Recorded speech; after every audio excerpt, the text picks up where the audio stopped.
नमस्कार। Lux classes Balotra के YouTube channel में आप सभी का स्वागत है। प्यारे विद्यार्थियों, अपन आपके विज्ञान विषय के अंदर कक्षा 6 के सभी अध्यायों के अभ्यास प्रश्नों की बातचीत कर रहे थे।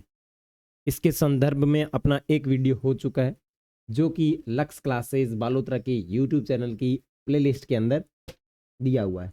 ठीक है, अब आपको करना क्या है, पहले उसको देखना है। उसके अंदर लगभग अपन ने एक यानी पहले अध्याय से लेकर के छठे अध्याय तक बातचीत की थी और अब इस वीडियो में अपन आपके 7वें अध्याय से आगे भी बातचीत करेंगे।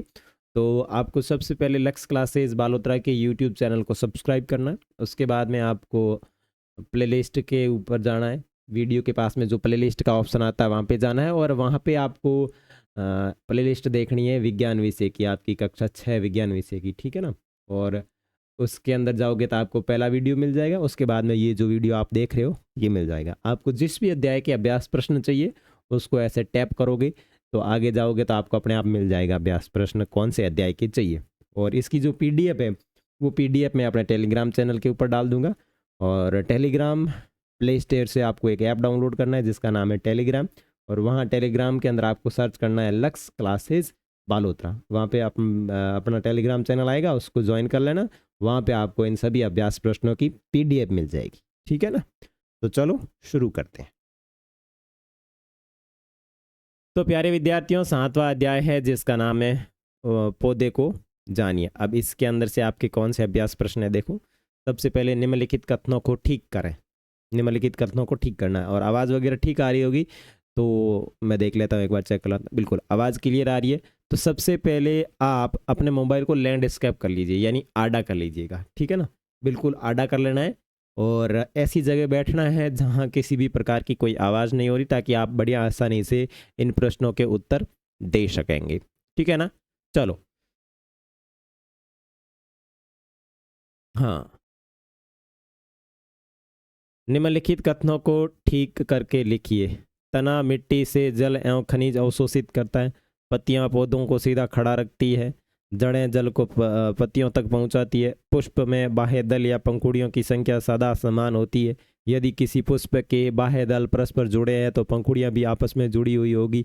तो इसको सही करके लिखना है। तो सबसे पहले कौन आएगा कि जो जड़ें हैं, सबसे पहले क्या आएगा कि जड़ें मिट्टी से जल एवं खनिज अवशोषित करती है। ये मतलब पौधा भोजन कैसे बनाता है उसके बारे में जानकारी दी हुई है। तो सबसे पहले इसमें आपको देखना है कि जो जड़ें हैं वो मिट्टी के अंदर से जल और खनिज अवशोषित करती है। उसके बाद में तना जो है वो पौधे को सीधा खड़ा रखता है। उसके बाद में तना जल को पत्तियों तक पहुंचाता है, यानी जड़ है वो जल तने को देती है, फिर तना है वो पत्तियों तक पहुंचाता है। पुष्प में बाह्य दल एवं पंखुड़ियों की संख्या सदा समान नहीं होती। यदि किसी पुष्प के बाह्य दल परस्पर जुड़े हुए हो तो ऐसा जरूरी नहीं है कि उनकी पंखुड़ियां भी आपस में जुड़ी हुई हो। यदि किसी पुष्प की पंखुड़ियां परस्पर जुड़ी हुई हो तो यह जरूरी नहीं है कि स्त्री केसर भी पंखुड़ियों से जुड़ा हुआ हो गया कंप्लीट। ओके। और इन सभी अध्यायों के अगर व्याख्यात्मक अपने को चाहिए जानकारी तो आप मुझे कमेंट करके बताना, मैं आपकी क्लास लेने की कोशिश करूंगा। बाकी अभ्यास प्रश्न तो मैं आपको बता रहा हूँ। ठीक है, आगे देखो। निम्न के चित्र बनाइए। पत्ती, मुसला, जड़ और उसके बाद में एक पुष्प जिसका आपने सारणी 7.7 में अध्ययन किया। देखो सबसे पहले पत्ती, ये आपकी पत्ती है। किसकी पत्ती है? पेड़ की पत्ती है। ठीक है ना।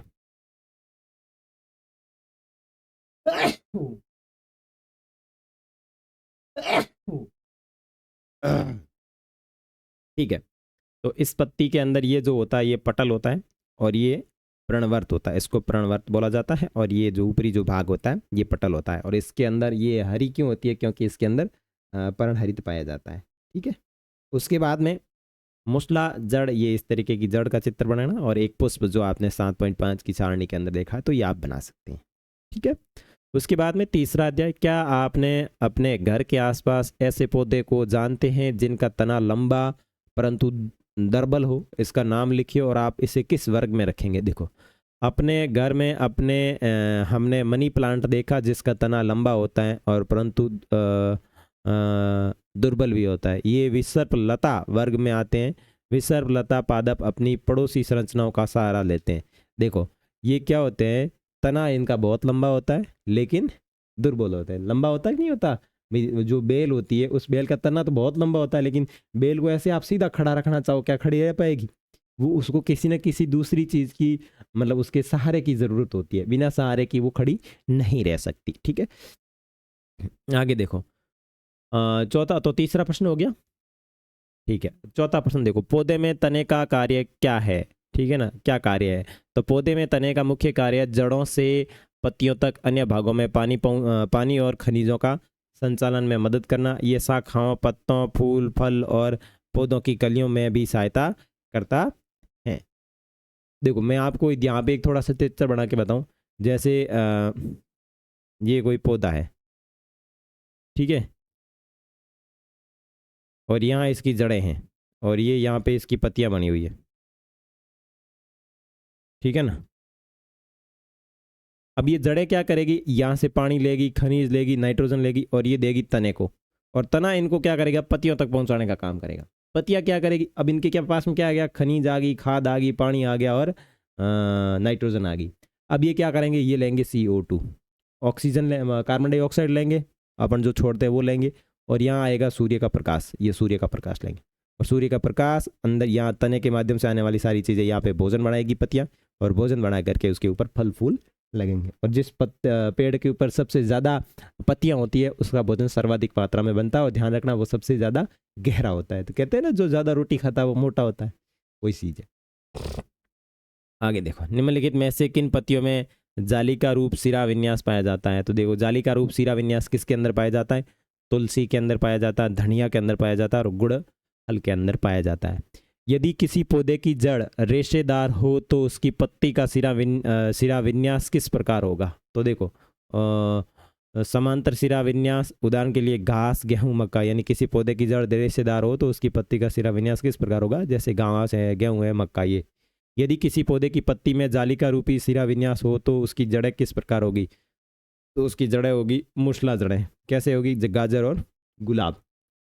ठीक है, क्या आप किसी पौधे की पत्ती की छाप देखकर ये पहचान कर सकते हैं कि उसकी मूसला जड़ होगी अथवा झकड़ा जड़? कैसे? हाँ, हम किसी पौधे की पत्ती की छाप देखकर ये पहचान कर सकते हैं कि उसकी जड़ मूसला जड़ होगी या झकड़ा जड़। ठीक है ना, हमें पौधे की जड़ों के प्रकार को देखकर उसकी पत्ती के प्रकार की पहचान कर सकते हैं। यदि किसी पौधे की जड़ मूसला जड़ है तो उसकी पत्ती जाली का रूप सिरा विन्यास होगा, और यदि किसी पौधे की जड़ रेशेदार है तो उस पत्ती का विन्यास होगा समानता। तो ये आप समांतर और जाली का सिरा विन्यास देख करके पता कर सकते हैं कि उसकी जड़ कैसी होगी। आगे देखो, बिल्कुल क्लियर हो रहा है ना सब कुछ? यूं नहीं आपके मैं रुक जाऊं और सब कुछ रुक जाए। ओके ठीक है। हाँ, किसी पुष्प के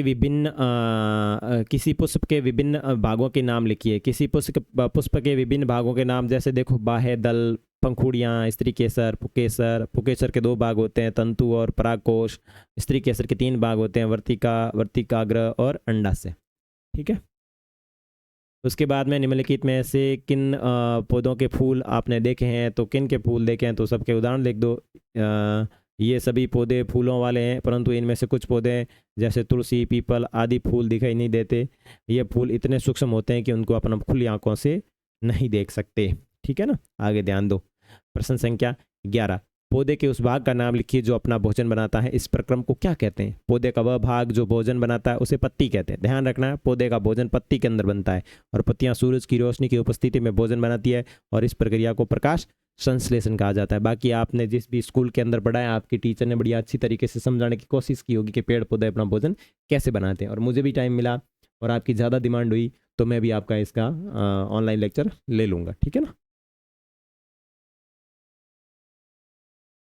हाँ, पुष्प के किस भाग में अंडा से मिलता है? तो पुष्प के स्त्री केसर में अंडा से मिलता है। पुष्प का जो स्त्री केसर भाग है उसके अंदर अंडा से मिलता है। ऐसे 2 पुष्प के नाम लिखिए जिनके यानी जिनमें से प्रत्येक में संयुक्त और अलग अलग पंखुड़ियाँ हो। तो संयुक्त पंखुड़ियों वाले पुष्प सदाबहार और गुड़हल, अलग अलग पंखुड़ियों वाले वन गुलाब और हिमचप्पा। वो तो आपके 7वें अध्याय से संबंधित अभ्यास प्रश्न। अभी अपन बात कर लेते हैं आपके 8वें अध्याय से संबंधित महत्वपूर्ण अभ्यास प्रश्न। शरीर में गति। अगर चीज़ें समझ में आ रही है तो अपने चैनल को सब्सक्राइब करें और वीडियो को लाइक करें और साथ ही साथ कमेंट करके बताएं कि आपको कौन सी चीज़ें हैं वो समझ में आ रही है और कौन सी नहीं आ रही है। ठीक है, और अभी तक सब्सक्राइब नहीं किया चैनल को तो सब्सक्राइब ज़रूर कर लें।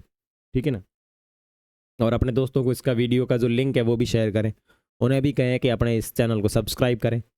चलो, 8वां अध्याय शरीर में गति। देखो, अस्थियां की शरीर को अस्थियों की संधियां शरीर को गति में सहायता करती है। यानी ये जो हड्डियां आपस में जुड़ी हुई होती है वो क्या करती है, गति में सहायता करती है। उसके बाद में अस्थियां एवं उपास्थि संयुक्त रूप से शरीर के कंकाल का निर्माण करती है। हैंग हाड का मिलन के कौन बनावे, कंकाल बनावे। कोहनी की अस्थियां हिंज संधि द्वारा जुड़ती है और गति करते समय मांसपेशियों के संकुचन से अस्थियां खिंचकती है। ठीक है, आगे देखो, निम्नलिखित कथनों के आगे सत्य तथा असत्य को अंकित कीजिए। देखो, जब भी सभी जंतुओं की गति एवं चालन बिल्कुल एक समान होता है, असत्य। सभी का समान थोड़ी है, घोड़ा अलग दौड़ता है, इंसान अलग तरीके से दौड़ता है, बिल्ली अलग फुदकती है, इंसान अलग फुदकता है, होता है ना। तो पहला कथन असत्य। उपास्थि अस्थि की अपेक्षा कठोर होती है, क्या ये बात सत्य है? तो ये बात असत्य है। अंगुलियों की अस्थियों में संधि नहीं होती, बिल्कुल होती है अंगुलियों की अस्थि में संधि। अरे ओके, अंगुलियों की अस्थियों में संधि नहीं होती, नहीं, अंगुलियों का अस्थियां जो होती है यानी हड्डियां जो होती है वो आपस में जुड़ी हुई नहीं होती। अग्रभुजा में 2 अस्थियां होती है, क्या अग्रभुजा के अंदर 2 अस्थियां होती है? यस। तिलछट्टे में बाहें कंकाल पाया जाता है, ये कौन सा है? अड़। तिलछट्टे में ग जो है वो आपका गलत है।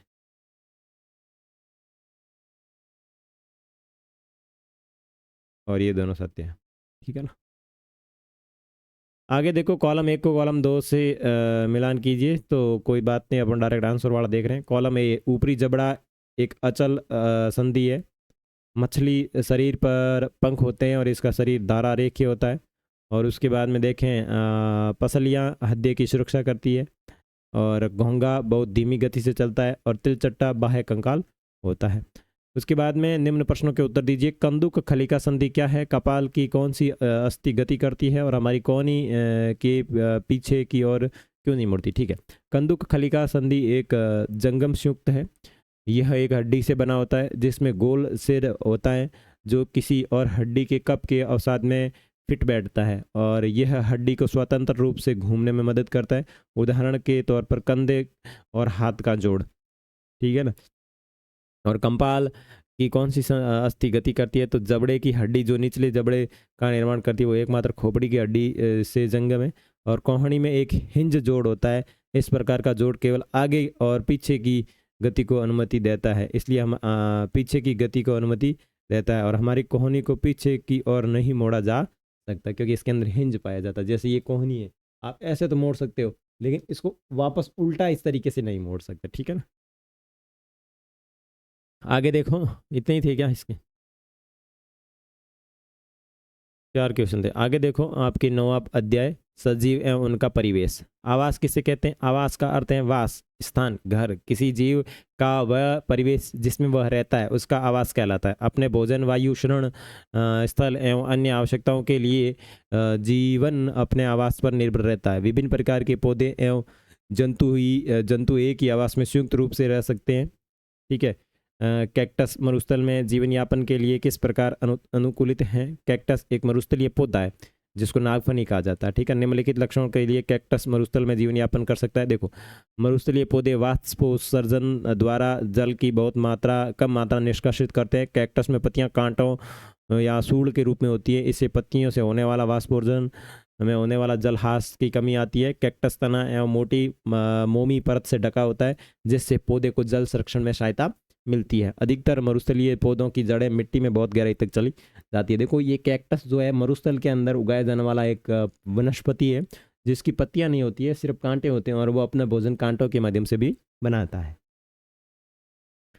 तीसरा प्रश्न देखो, पौधे एवं जंतुओं में पाए जाने वाले विशिष्ट लक्षण जो उन्हें आवास विशेष में रहने योग्य बनाते हैं। तो आवास विशेष योग्य रहने बनाने वाले कौन है? अनुकूलन। ये आप अपनी खाली जगह में देख सकते हैं, पहली खाली जगह, दूसरी खाली जगह, तीसरी, ये सब खाली जगहों के आंसर है, ठीक है ना। तो आप अपने हिसाब से इनको भर लेना। आगे देखो, निम्नलिखित सूची में कौन सी निर्जीव वस्तुएं हैं। तो निर्जीव का मतलब होता है ऐसी वस्तुएं जिसके अंदर जीव नहीं पाया जाता, उसे निर्जीव कहा जाता है, ठीक है। जैसे सूची में शामिल निर्जीव वस्तुएं: हल, छत्रक, सिलाई मशीन, रेडियो, नाव। किसी ऐसी निर्जीव वस्तु का उदाहरण दीजिए जिसमें दो लक्षण दिखाई देते हो। उदाहरण के तौर पर कार। कार गति कर सकती है और एक स्थान से दूसरे स्थान तक जा सकती है। सजीवों की तरह कार्य, कार को भी ऊर्जा की आवश्यकता होती है और उसे ऊर्जा ईंधन के रूप में मिलती है, यानी जो आप डीजल पेट्रोल उसके अंदर डालते हो ना, वो। उसके बाद में निम्नलिखित में से कौन सी वस्तुएं निर्जीव है। तो सबसे पहले निर्जीव वस्तुएं किसी समय सजीव का अंश थी, जैसे मक्खन, चमड़ा, ऊन, खाद्य तेल, रेव, रबड़, ये सब, ठीक है, वस्तुएं और स्रोत।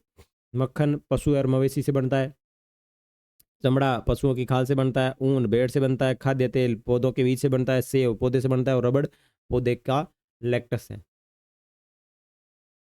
ठीक है। सजीवों की विशेष लक्षण सूचीबद्ध कीजिए। सजीवों के वस्तुएं कुछ सामान्य होती है, उन्हें भोजन की आवश्यकता होती है, वे श्वसन क्रिया करते हैं, यानी सजीव जो होते हैं उनकी एक क्या क्या लक्षण होते हैं। तो देखो, उन्हें भोजन की आवश्यकता होती है, वे श्वसन क्रिया करते हैं, उत्सर्जन करते हैं, पर्यावरण के प्रति अनुक्रिया करते हैं, ठीक है, प्रजनन करते हैं, वृद्धि करते हैं, गति करते हैं, ठीक है ना। ये सारी सारी चीज़ें करते हैं। आगे देखो, घास के मैदानी क्षेत्रों में रहने वाले जंतुओं को अपना अस्तित्व बनाए रखने के लिए तीव्र गति क्यों आवश्यक होती है, ठीक है ना। तो संकेत: घास स्थल आवासों में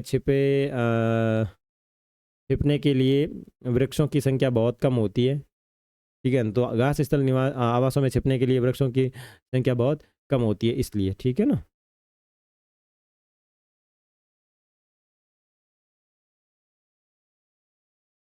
आगे देखो, 10वां, गति एवं दूरियों का मापन। वायु, जल तथा थल पर उपयोग किए जाने वाले परिवहन के साधन में प्रत्येक के दो उदाहरण लिखिए।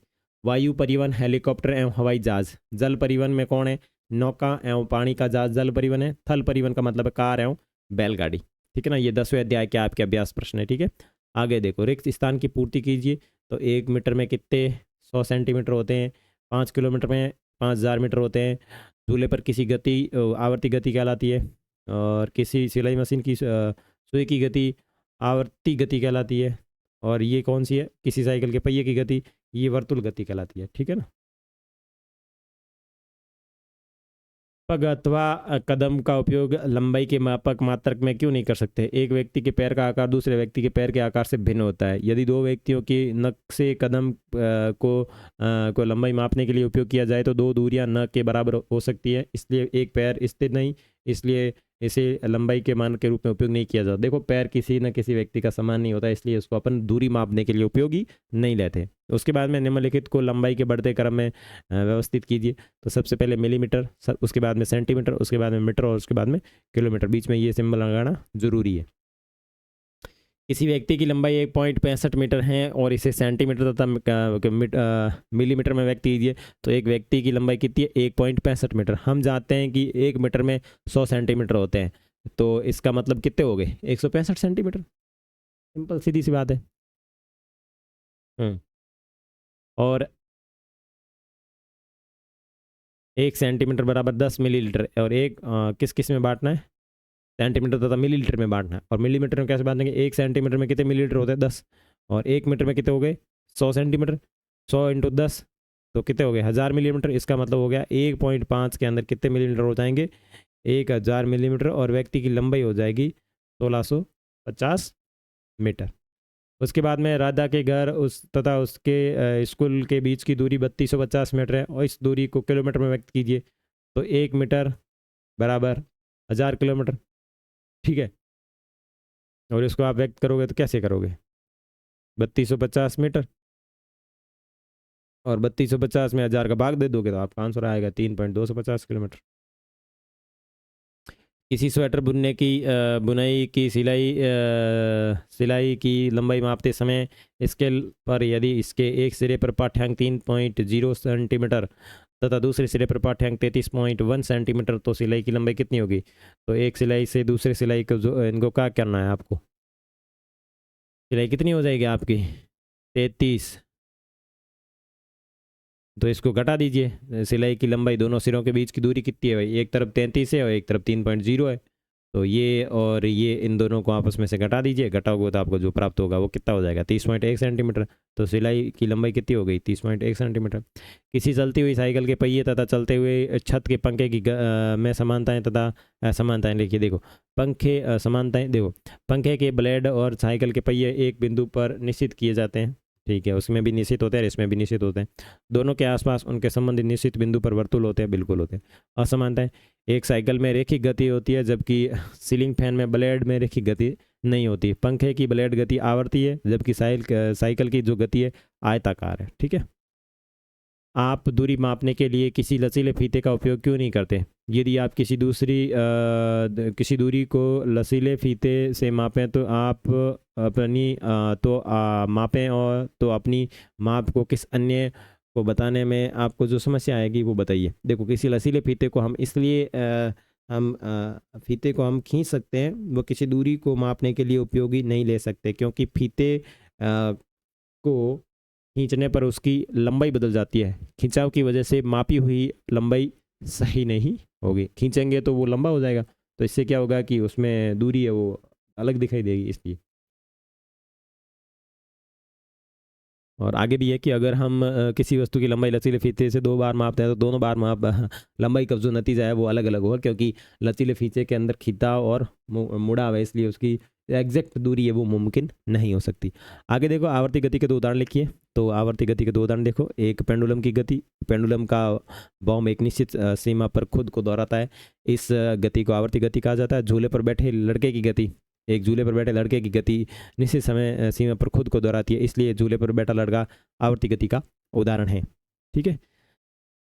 10वां हो गया। उसके बाद में आपका अध्याय आता है 11वें अध्याय का नाम है प्रकाश, छाया एवं परावर्तन। नीचे दिए गए बॉक्स में को पुनः व्यवस्थित करके एक ऐसा वाक्य बनाइए जिसमें हम अपारदर्शी वस्तुओं के बारे में जानकारी मिलने में सहायता हो। अपारदर्शी वस्तु छाया बनाती है, ये यहाँ पे दिखा हुआ है। अपारदर्शी वस्तु छाया बनाती है।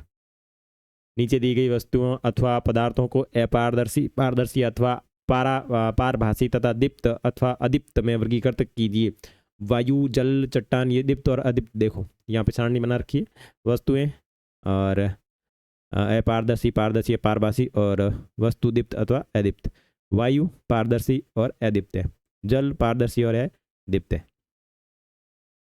चट्टान का टुकड़ा अपारदर्शी अदीप्त, एल्यूमिनियम शीट अपारदर्शी अदीप्त, दर्पण अपारदर्शी अदीप्त, लकड़ी का तख्ता अपारदर्शी अदीप्त, पॉलीथीन शीट पारभासी अदीप्त, सीडी पारभासी अदीप्त, धुआं पारभासी अदीप्त, समतल कांच शीट पारदर्शी अदीप्त, कोहरा पारभासी अदीप्त, लाल तप्त लोहा का टुकड़ा अपारदर्शी दीप्त, छाता अपारदर्शी दीप्त, प्रकाश प्रदीप्त नलिका अपारदर्शी दीप्त, ठीक है। दीवार अपारदर्शी अदीप्त,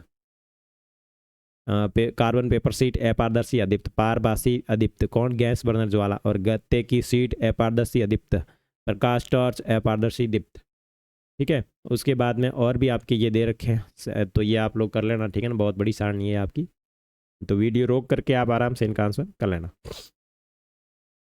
क्या आप एक ऐसी आकृति बनाने के बारे में सोच सकते हैं जो एक ढंग से रखे जाने पर वृत्ताकार छाया बनाए तथा दूसरे ढंग से रखे जाने पर आयताकार छाया बनाए, ठीक है ना। जब एक बेलनाकार वस्तु को हम धूप में रखेंगे तब ढंग से रखे जाने पर वह वृत्ताकार छाया बनाएगी तथा दूसरे ढंग से रखने पर वो आयताकार छाया बनाएगी। जब बेलन का ऊपर हिस्सा सूरज की ओर होगा तो वह वृत्ताकार छाया बनाएगी, और जब बेलन की साइड में और सूरज की किरणें पड़ेगी तो वो एक आयताकार छाया बनाएगी, ठीक है। आगे देखो, किसी अंधेरे कमरे में यदि आप अपने चेहरे के सामने कोई 2 दर्पण रखें तो आप क्या दर्पण में अपना परावर्तन देखेंगे? छवि बनाने के लिए प्रकाश की जरूरत होती है और अंधेरे कमरे के अंदर प्रकाश नहीं है, इसलिए आप बिना प्रकाश के कोई परावर्तन नहीं बना सकते, तो ये बात बिल्कुल ज़रूरी है। उसके बाद में देखो आपका 12वां प्रश्न, विद्युत तथा परिपथ। तो इसके अंदर भी देखो रिक्त स्थानों की पूर्ति करनी है, तो आपको रिक्त स्थान दे रखा है, तो पहले में आपका स्विच आएगा और दूसरे के अंदर 2 आएगा, ठीक है ना। यहाँ आ जाएगा स्विच। उसके बाद में सही व गलत का पहचान करना है, तो आपके पहला क ख ग, क के अंदर राइट, दूसरा गलत गलत गलत, ठीक है। और व्याख्या कीजिए कि चित्र 12.13 में दर्शाई गई व्यवस्था में बल्ब क्यों नहीं दीप्तमान है। तो ये आप समझ सकते हैं। विद्युत धारा प्लास्टिक के स्केल में टेस्टर होल्डर आदि से प्रवाहित नहीं हो सकती। यह सभी वस्तुएं अच्छे विद्युत रोधक हैं, ठीक है ना। ऊपर दिए गए चित्र में साफ दिखाई दे रहा है कि बल्ब का एक सिरा टेस्टर होल्डर से जुड़ा है, दूसरा विद्युत धारा परिपथ से प्रभावित नहीं होगी क्योंकि बल्ब दीप्तिमान नहीं है। यानी यहाँ जो इसका ये प्लास्टिक का कवर है ये सुचालक नहीं है, ये क्या है, कुचालक है, ठीक है। आगे देखिए चित्र 12.14 में दर्शाए गए आरेख को पूरा कीजिए और बताइए कि बल्ब को दीप्तिमान करने के लिए तारों के स्वतंत्र सिरों को किस प्रकार जोड़ना चाहिए। तो देखिए आरेख में बल्ब को दीप्तिमान करने के लिए बल्ब को स्विच के एक सिरे से जोड़ना होगा और स्विच के दूसरे सिरे से सेल के धन और टर्मिनल से जोड़ना होगा। विद्युत स्विच को उपयोग करने का क्या प्रयोजन है। कुछ विद्युत सांद्रतियों के नाम बनाइए जिनमें स्विच उनके अंदर ही निर्मित होते हैं। तो ये यहाँ इसका आंसर है। स्विच एक सरल युक्ति है जो परिपथ को जोड़ तोड़ सकती है। यदि स्विच ऑन हो तो विद्युत धारा उसमें प्रवाहित हो सकती है, यदि स्विच ऑफ हो तो विद्युत धारा उसमें प्रवाहित नहीं हो सकती। घरेलू उपकरण जैसे table fan, TV, juicer, mixer, radio आदि स्विच में उनके अंदर ही निर्मित होते हैं। आगे देखो चित्र 12.14 में परीक्षा सुरक्षा पिन की जगह यदि रबड़ लगा दे तो क्या दीप्तिमान होगा। रबड़ एक विद्युत रोधक है, रबड़ में विद्युत धारा प्रवाहित नहीं हो सकती, इसलिए अगर सुरक्षा पिन की जगह रबड़ लगा दिया जाए तो बल्ब दीप्तिमान नहीं होगा, ठीक है। उसके बाद में 7वां क्वेश्चन, ये 7वें क्वेश्चन का आंसर लिख लेना। उसके बाद में ये 8वां क्वेश्चन, ठीक है। ये आपका 9वां क्वेश्चन और उसके बाद में ये आपका 10वां क्वेश्चन, ओके। उसके बाद में आपका अध्याय देखें तो आपका अध्याय आ जाएगा 13, चंबुकों द्वारा मनोरंजन। तो 13वें अध्याय में भी आप आराम से ये खाली जगह देख सकते हैं। वीडियो अगर ज़्यादा स्पीड में चल रहा है तो रोक लीजिए और आराम से आंसर दे दीजिए, ठीक है ना। पहले में चुंबकीय पदार्थ, दूसरी चुंबकीय, तीसरा जो ग है उसके अंदर छड़ चुंबक, उसके बाद अंदर दो, ठीक है। नेक्स्ट बताइए कि निम्नलिखित में से कौन सा कथन सही व गलत है। तो आपके यहाँ पे दे रखे हैं, आंसर दे रखा है। पहला गलत, दूसरा गलत, तीसरा सही, चौथा गलत, पांचवा सही, छठा सही, सातवां गलत, ठीक है। उसके बाद में ये आपका तीसरा प्रश्न दे रखा है, तो ये आप यहाँ से तीसरा प्रश्न कर लेना। उसके बाद में चौथे प्रश्न दे रखे हैं, चौथे के अंदर कॉलम भरने, तो कॉलम आप नीचे मैंने सारणी बना रखी है वो भर लेना पूरी की पूरी। ये सारणी दे रखी है यहाँ पे, तो ये आप बड़ी आसानी से कर सकते हैं, ठीक है। 5वां क्वेश्चन, चुंबक के दो गुण लिखिए। तो देखो चुंबक के ये दो गुण हैं कि चुंबक जो है पदार्थों से बनी वस्तुओं को अपनी ओर आकर्षित करती है। चुंबकीय पदार्थों से जो बनी है, जिसके अंदर चुंबक की मात्रा पाई जाती है, उसको अपनी ओर आकर्षित करती है। चुंबक के दो समान ध्रुव परस्पर होते हैं, आकर्षित और असुमन ध्रुव, ठीक है। थर्ड, चुंबक के ध्रुव कहाँ स्थित होते हैं। तो ये देखो इस तरफ एन और एस। तो ये आपके छठे क्वेश्चन का आंसर है। उसके बाद में यहाँ पे आपका 7वां क्वेश्चन, उसके बाद में ये 8वां क्वेश्चन, ये 9वां क्वेश्चन, आगे एक मिनट आगे और है, ये यहाँ तक 9वां क्वेश्चन है। उसके बाद में यहाँ पे ये 10वां क्वेश्चन जो कि आपके नीचे दे रखा है यहाँ पे, ठीक है ना। और उसके बाद में 14वां अध्याय जल, नीचे दिए गए अध्ययनों की जो अभ्यास प्रश्न है उसकी रिक्त स्थान की पूर्ति करनी है। तो देखो जल के अंदर आपके कौन से अभ्यास प्रश्न बन रहे हैं, देखो। तो पहले में वाष्पीकरण, दूसरे में सघन, तीसरे में सूखा और उसके बाद में नीचे दिए गए कथन के कारण लिखने। तो इनके एक एक उदाहरण दीजिए, सघन और ये वाष्पीकरण, सघन, वाष्पीकरण, वाष्पीकरण, ये सारी चीज़ें। उसके बाद में तीसरा क्वेश्चन देखो, वायु, जल, वाष्प, मानसून, ये सत्य असत्य बताना है। तो आप इसके अंदर ये देख सकते हो, असत्य असत्य सत्य असत्य असत्य, ठीक है। उसके बाद में चौथा क्वेश्चन, उसके बाद में 5वां क्वेश्चन, ठीक है। और उसके बाद में ये छठा प्रश्न, उसके बाद में बादल कैसे बनते हैं, 7वां, सूखा कैसे पड़ता है, 8वां। उसके बाद में आपका 15वां अध्याय, हमारे चारों ओर वायु। ठीक है, तो इसके भी देख लो, वायु के संघटक क्या है, नाइट्रोजन, ऑक्सीजन, ये सारी गैसें मिलकर के हमारे वायुमंडल को बनाती है। तो ये चीज़ देख लो, पहला प्रश्न। और दूसरा है, वायुमंडल में कौन सी गैस श्वसन के लिए आवश्यक है, तो ये भी देख लो। श्वसन के लिए गैस जो आवश्यक है वो ऑक्सीजन है, क्योंकि सांस लेने के लिए हम इसी को उपयोग करते हैं। आपके बाद में आप कैसे सिद्ध करेंगे कि वायु ज्वलन में सहायक है, ये देख लीजिए। आप कैसे दिखाएंगे कि वायु जल में घुलती है, ये देख लीजिए। रुई का ढेर जल में क्यों सिकुड़ जाता है, रुई का ढेर जल में इसलिए सिकुड़ जाता है क्योंकि इसलिए होता है क्योंकि रुई में मौजूद वायु बाहर निकल जाती है, इसलिए वो सिकुड़ जाता है।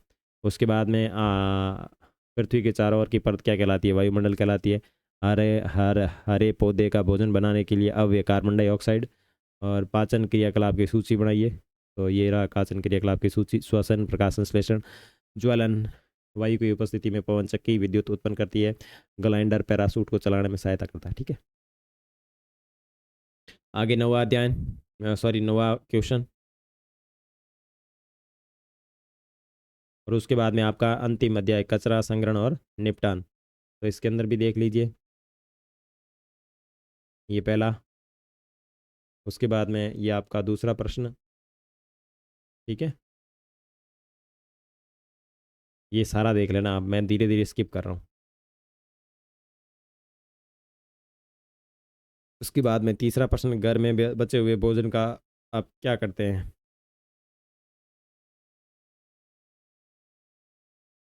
उसके बाद में ये चौथा प्रश्न।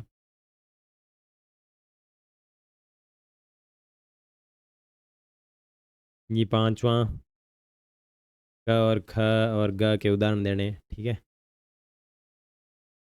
उसके बाद में छठा,